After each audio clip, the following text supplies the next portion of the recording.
අනේ අම්මපා මුන්ට කොච්චර කතා කරත් ඇහෙන්නේ නැති ඇති. ඔක්කොම මුන්ට කතා කරනවට වැඩිය හොඳයි මම්ම වැඩේ කරගත්තා නම්. දුවේ ඇයි අම්මේ කොහොම මල්ලි අන්න පස්ස උඩ දාගෙන තාම නිදි මොනවා මේක තාම බුදි. ඔව් අනේ ගිහින් බලන්නකෝ.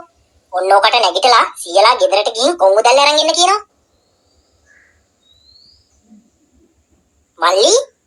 මල්ලි ඕයි නැගිටිනවා. මොකද මල වදේ උදෙම වද දෙන්නේ. ලිපියන්නත් නැහැ. පුදුම වදයක් තියෙන්නේ තමුසෙකෙන්න. අම්මා කිව්වේ කතා කරන්න කියලා. ඒ මොකටද?